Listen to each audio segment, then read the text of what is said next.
Papa Ngwanda iye abanda ko bundisa papa Tshisekedi. Papa ze susute akomi ko bundisa mwana. Bango babundisaka vraiment nini te. Bako bundisa kombo ya Tshisekedi. Bango balingaki lokola papa kufi. Kombo wana ebunga na nini politique na milieu politique. Si ikolo ka ba moni kombo wana bimili susu. Eza susu na ezisu pouvoir ndelo kwane ko pesa bango N1. Soulèvement ya lo bango bandakala azaka na kati ya mai. Banda loba ti lelo abimaka te. Ya ko pesa biso vraiment leçon na makambu ya nene. Bango baboma mboka. Na tangwa Mobutu. Bacha président Mobutu na berere. Bango ne bacha eti ndenge Kongo koma Zaire koma kindengwa likolo na bango. Sikoyo ye leçon ni na ko pesa nyonso aza ko lubani za ba histoire.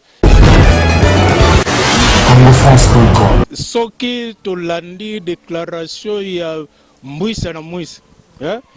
Alobi nini? Batika kuambrier peuple congolais.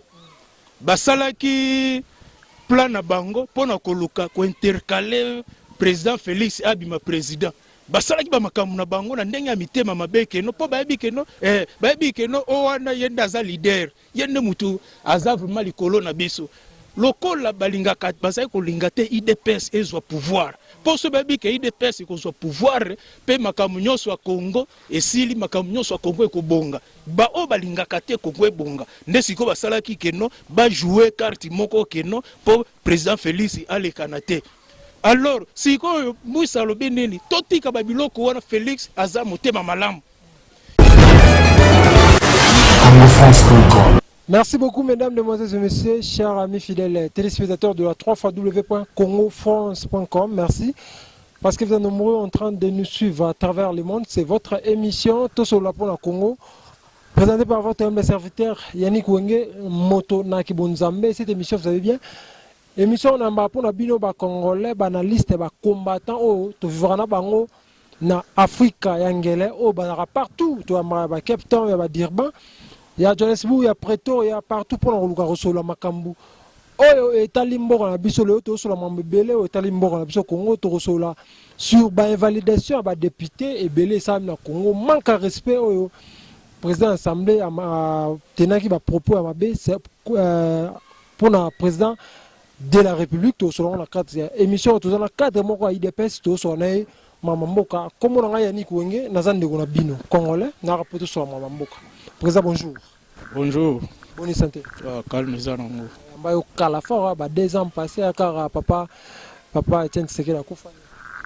Oui, biso tozana biso tozo tala ndenge évolution ya mboka ndenge za tolandela kango toujours à la loupe ndenge président na biso Félix Tshisekedi azotambusa mboka c'est que makambo nyonso ezokende bien.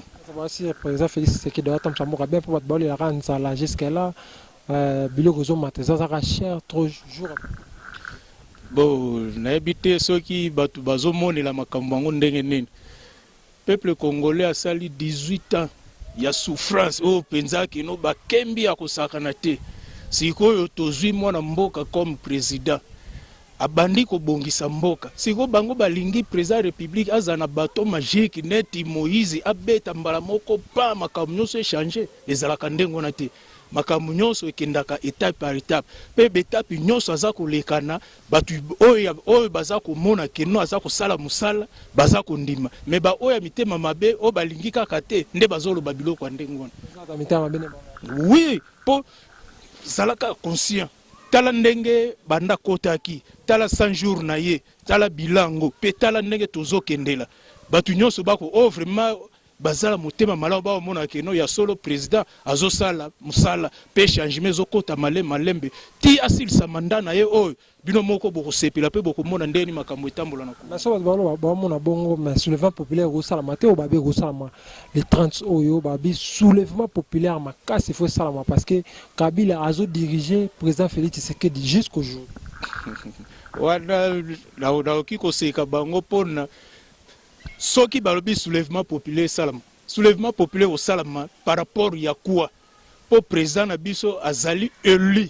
yende siko azotambusa mboka o nyonso bakoloba wana ezande bakoluka ko intoxiquer bato bayebi makambu ndenge zoleka na mboka te bakokosa ba ignorant po bayebi ke no ndenge président azosala bango bakosepela na yango te po bango balingaki baintero bango bazalaki nango bapreparaki nango mpona koluka keno tozongela lisusu badesordre na mboka sikolo kwa bamoni plan na bango échoué yango bakolinga batya président na biso Félix Tshisekedi bakala mais ekosimba te mpe soulèvement wana ekosalama nango te si les 30 au soulèvement populaire ekosalama te mpo bato baza te oyo bakoloba keno babima basala soulèvement mpo population ezomona ndenge président azosala basoda bazomona ndenge nini président azotambusa mboka ndenge nini aza kosunga bango aza kosalisa bango eske bato ya ndenge wana bakolinga lisusu soulèvement populaire ya mpo bazonga lisusu na badésordre na ndimi te eke le 30 wana ekosalama nango te bakokosa kaka bato mpona koambrie bato soulèvement populaire mokolo wana ekozala nango te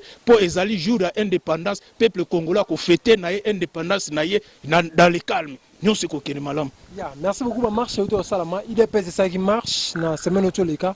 IDPS tout le monde qui MLC tout le monde qui la mouka puis ça qui marche.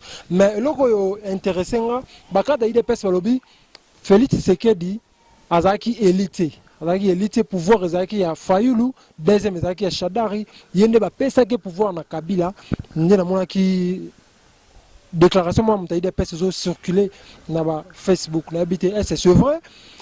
Pouvoir et à président Félix Tshisekedi va passer à couper sa tour qui élit démocratiquement le président de la République. Bon, là qui répondre boy, ce qui te landi déclaration il y a Mouissa na Mouissa, hein? Alors binin, batika kuamrier peuple congolais, basala qui plan na bango pona koluka ko intercaler président Félix abima président. Basalaki ba makamu na bango na ndenge ya mitema mabe keno po bayebi keno o wana yende aza leader yende mutu aza vraiment likolo na biso lokola balingaka bazali kolinga te IDPS ezwa pouvoir po so bayebi ke IDPS ekozwa pouvoir pe makamu nyonso ya Congo esili makamu nyonso ya Congo ekobonga ba o balingaka te Congo ebonga nde siko basalaki keno ba jouer carte moko keno po président Félix alekana te. Alors, si vous avez dit que vous avez Félix aza motema malamu. To sala ki plan na biso, mais esimbite. Loko le simbite to sani totika. Moussa oui basala ki plan. Il y a plan basala. Plan basala ki que non po ba dérouler président à l'écanaté. Mais basali ba makamunyo so ne simbi na ngote. To boko mo ne simbite bo sani. Il faut botika. Mais ba o wana balingi kotika te, yomba bi jusqu'à quand to bandaka ka kotambola na ba mensonge. C'est que tout bas kolubana ils ont ba mensonge. Alobi lisusu nini vraie vérité des urnes. Yé Fayulu a yebi yango. Yazo déclaré vérité des urnes, mais vrai. Oh ya vrai. Yé a yebi yango. Sokaza motema malamu awaki kolobango keno en tout cas la vérité des urnes. Vrai, ils n'est pas président Félix Tshisekedi. Vérité des urnes o bango bazoloba. Au monite que tangu bazoloba wana vérité des urnes, Fayulu Alobaki a gagné l'élection. À qui na cour constitutionnelle, ba trancher les cambos, ba lobi que non, yo zwa quitter. Ba ebisi même ba preuve ezate. Mais si ko temps, eloko ni nego lakisa ki no yo gagnaki. Il faut même ba preuve ou memi que no bita ba preuve na nga ngoyo, tala ba point na nga ngoyo ndenge na gagnaki. Mais yo za ko memite, o memi eloko te.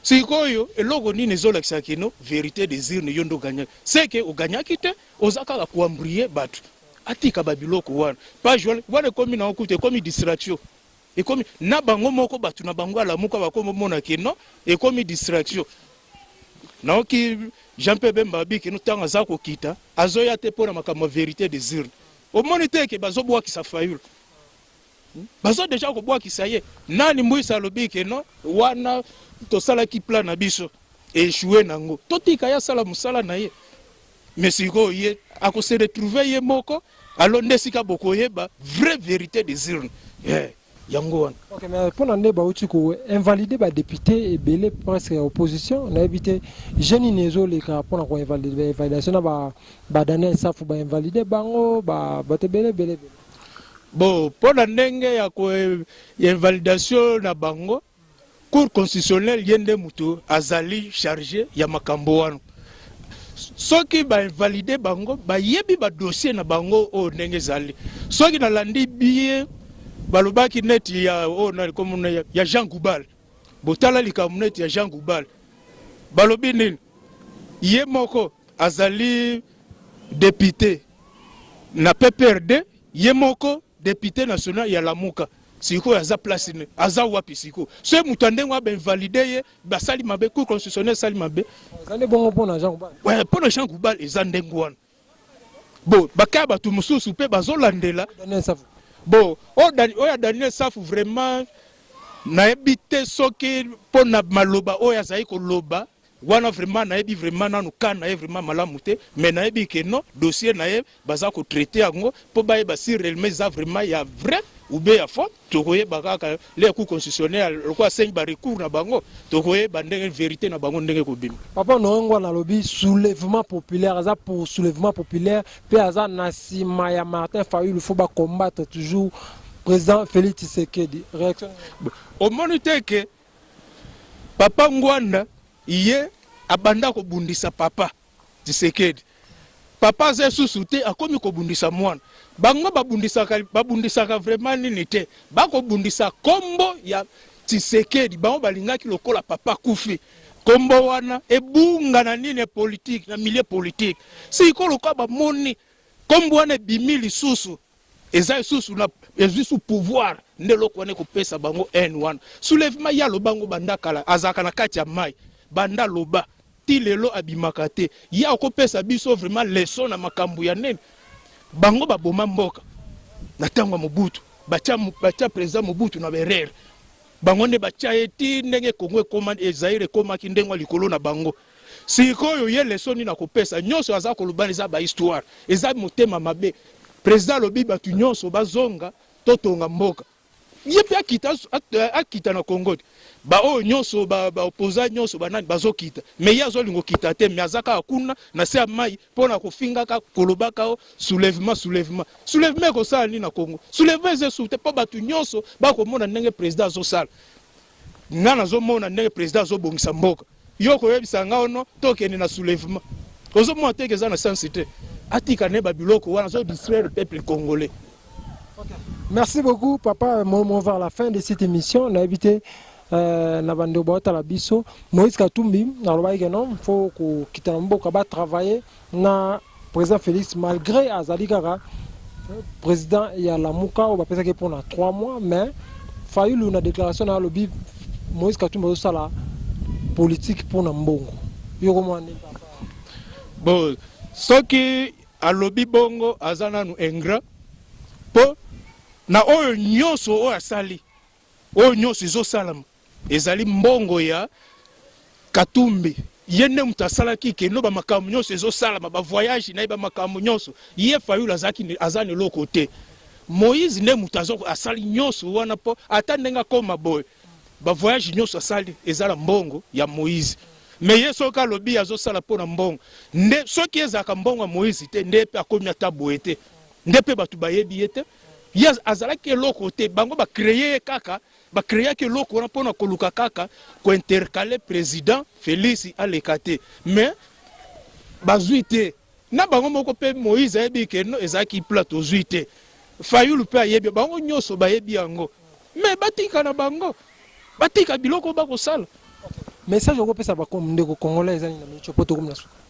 bon au message na ko pesa peuple congolais bozala calme botala ndenge président azobongisa mboka malembe mboka ezo changer batongaka mboka batongaka ndaku na mukolo moko te batongaka maleme lelo boche brique bosali fondation boche brique ti mikolo ezo pousa ti bokomona ndaku etelemi pe batu bokamwe kala mingi te ba o nyonso baza contre président Félix eza mitema mabeme bakobetele maboko batana munoko balobi yango te mena motema bazondima keno mutoyo azosali loko batu mususu bako telemele pona ni po bayebi keno soki il faut to bana ko cheba kal po so bayebi keno oyo président azosala batu bako mona keno biso toko bimana écran keno toza osala loko te toza oboma mboka yango nde siko bango bako linga te président abongisa mboka c'est le plan oyo président Tshisekedi oyo atikaki le peuple d'abord bako mona ndenge musale ko salama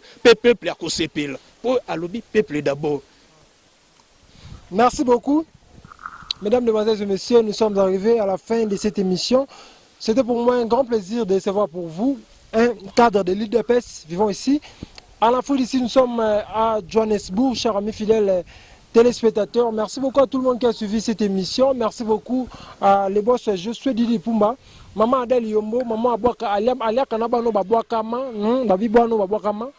Autiste ba trisomie maman Adèle Yombo azana fondation na sala pona kosunga bana wana pona kolia na bango pona ko partager bolingo na bana o babwaka na kati ya Paris na pesio mbote. Merci beaucoup na 0044 maman Nadine Malila ya Dr Abraham Wamujulu moto na Nzambe. Merci beaucoup na batu tout botalaka biso na émission oyo vraiment ngai wa bino Yannick Wenge naza ndeko na bino congolais na toujours poto sola makambo etali mboka na biso. D'ici là, apportez-vous bien sur www.congofrance.com avec l'espoir de vous retrouver au prochain numéro. Ciao.